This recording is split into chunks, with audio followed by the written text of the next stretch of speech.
daawadayaal kusoo dhawaada calansida media fadlan haddii anugu cusub tahay subscribe saaro gambeelka furdaa wararkii ugu dambeeyey lixdan jir ka tirsanaa ururka al-shabaab islamarkaasina si la yaab leh ugu caawin jiray magaalada muqdisho hase ahaatee halkaasina xubin sare ka ahaa islamarkaasina qof kastoo soo dhaawacma gey jiray isbitaalada guryahana ugu iibin jiray ama ugu kiran jiray magaciisa ayaa maxkamadda ay soo qabatay lixdan jirkan soomaaliyeed islamarkaasina shabaab gacan saar la lahaa ayaa xukun adag lagu riday maxkamadda ciidamada qalabka sida oo xukunta maanta wasiiradii ugu waaweynaa iyo taliyaha ciidanka xoogga dalka oo maanta maxkamadda baarlamaanka su'aalo lagu weydiinayo xildhibaan fakhi afka furtay axmed madoobe oo dib ugu soo laabtay islamarkaasina eedeyn culus u jeediyey dowladda federaalk soomaaliya qodobadaas ayaa daawanaysaa daawadayaal nala joog axmed cali aybakar oo lagu soo eedeeyey inuu ka mid ahaa maleeshiyaadka ururka al-shabaab gaar ahaan inuu qaabilsanaa kooxda in uu kaga kireeyo guryaha magaalada muqdisho kuwooda xanuunsan iyo inuu ugu wakiil ahaa xarumaha caafimaadka ee magaalada muqdisho oo ugu lahaa wakaalad iyo kor joogto inta uu dib ugu noqonayaan maleeshiyaadka islamarkaasina qofka markuu caafimaado oo dib ugu diri jiray meelihiisa oo ka yimid axmed cali ayaa ciidamada amniga xogtiisa haayeen ayaa lagu soo qabtay mid ka mid ah xarumaha caafimaadka ee ku yaala magaalada muqdisho waxaana xilligaas lala qabtay bukaan al-shabaab ah oo ku diiwaangeliyey inuu adeer u yahay islamarkaasina uu la joogay bishii luulyo ayay soo qabteen ciidamada amniga waxa ayna baaris dheer ku sameeyeen ay ku wareejiyeen xafiiska xeer ilaalinta ciidamada qalabka sida 14 Sebtembar ilaa xilligaasi waxa uu garsoorayaasha xafiiska ka codsaday in la geeyo eedeysanaha xabsiga dhexe garsuga ahaan islamarkaasina halkaasi lagu sii haayo baaris dheer kadib ayay codsadeen xafiiska xeer ilaalinta ciidamada qalabka sida in laga soo mudeeyo dhageysiga dacwadda 12 November ee bishii lasoo dhaafo waxa ayna maxkamadda aqbashay 23 bishii tagtay islamarkaasina xukun adag lagu riday ugu horeynba maxkamadda ayaa u jeedisay eedeysanaha loo haysta axmed cali aybakar ee ka mid ahaanshihiisa al-shabaab iyo inuu u qaabilsanaa al-shabaab xanaaneynta bukaanada al-shabaab kuwooda dhaawaca ah iyo kuwa qaba xanuun kale isagoo u kireen jiray guryaha iyada oo la isticmaalayay magaciisa wakaaladeed axmed cali aybakar ayaa ahaa shakhsi ku iibiya agagaarka qubuuraha barakaad agabka duugitaanka meydadka loo isticmaalo waxa uu khilaalkiisa ku sheegay in saaxiibkiis ay ka wada shaqayn jireen waradada dharka xilli hore uu ku qanciyey ku biiritaanka ururka al-shabaab axmed guryo ayuu ku kireeyey bukaanada iyo soo direen ururka al-shabaab waxa uuna geeyey xarumo caafimaad oo ku kala yaala degmooyinka hodan iyo yakshiid sida uu ka hor sheegay fadhigii maxkamadda islamarkaasina dhammaanba u qirtay muumin xuseen cabdulaahi ku-xigeenka xeer ilaaliyaha guud ee ciidamada qalabka sida ayaa maxkamadda u sheegay in eedeysanaha cimrigiisu ay kaga faa'iidaysatay dhagridda dadka waxa uu maxkamadda ka hor sheegay in dadka ay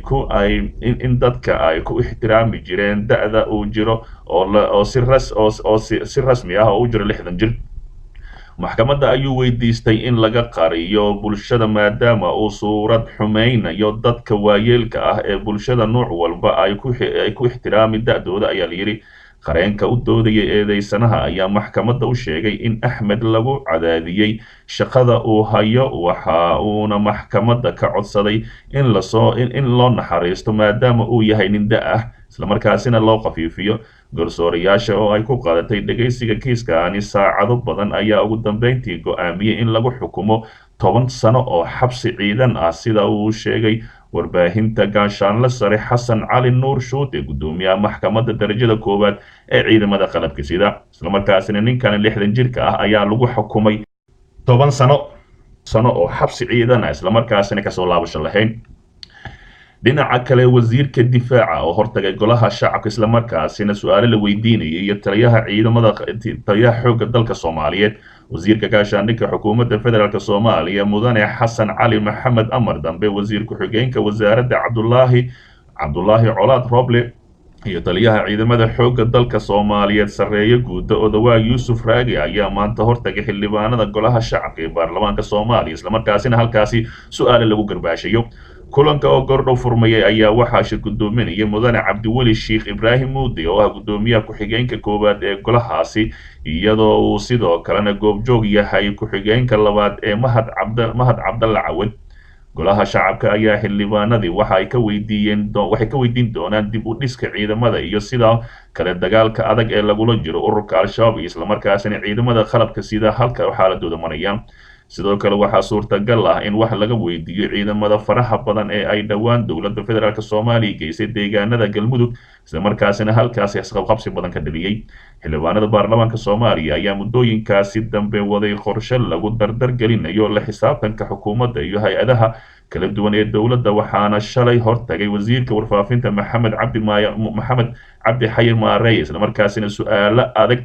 dhagaha loogu shubay dhowaan sidoo kale waxaa golaha uu su-aalo weydiiyey wasiirka kale ee amniga iyo duulista hawada kuwaas oo ka warbixiyay dhacdooyinkii ugu dambeeyey ee dalka ka dhacay hase ahaatee shalay ayay ahayd markii wasiir maareeye la qabtay islamarkaasina su-aalo badan la weydiiyey maadaama uu ku sheegay in xasan daahir aweys uu haysto qalabka warbaahinta loo isticmaalo halka oo sheekh mukhtaar robow way isku dembi ay yihiin uusan xataa haysanin wax taleefon ah maxaa labadooda loo kala saftay islamarkaasina midna jeelka uu cabaya oo xataa reerkiisa ay arki karin midna uu warbaahinta live dadka ugu kaalaysiinayo su-aashaasi oo ka gaabsaday ayaa inta badan cadaadis xooggan lagu saaray dhinaca kale xildhibaan faqi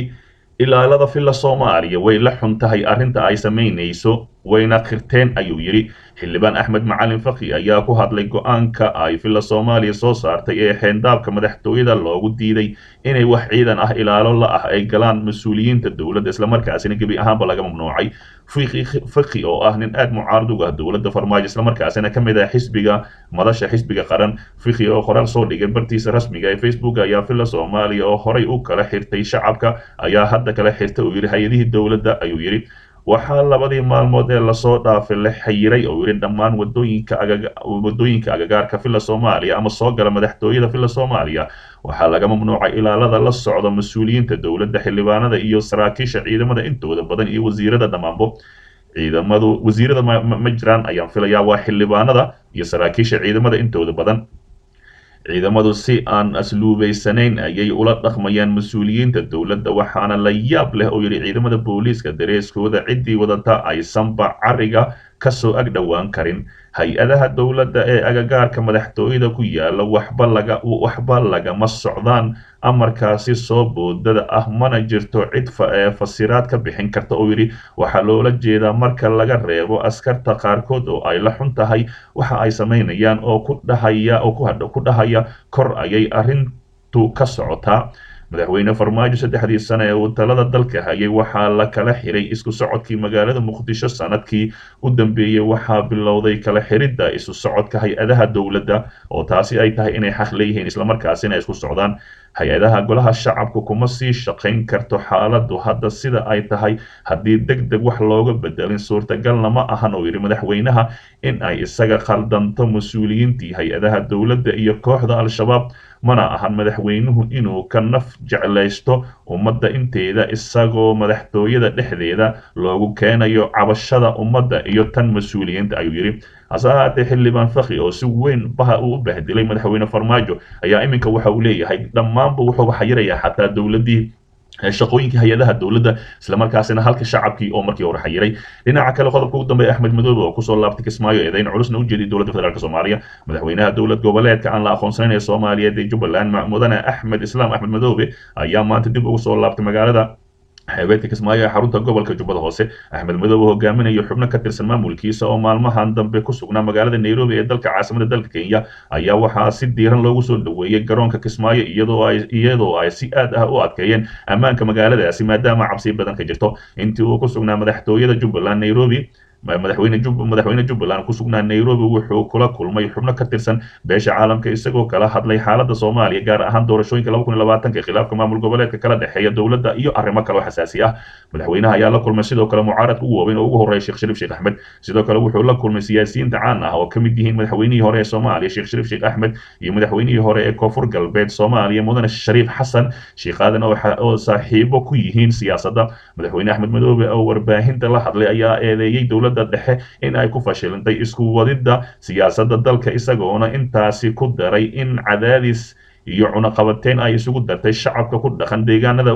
maamulka Jubbaland isla markaasina taasi ay tahay xaasinimo dib u soo laabashada ayaa ku soo aadaysa iyadoo halkaasi yahay khilaafkii dowladda iyo Jubbaland waxaana haatan Muqdisho ka socdo kulamo u dhaxeeya madaxda dalka iyo xubno ka mid ah maamulka gobolka Gedo tan iyo markii dib loo doortay Axmed Madoobe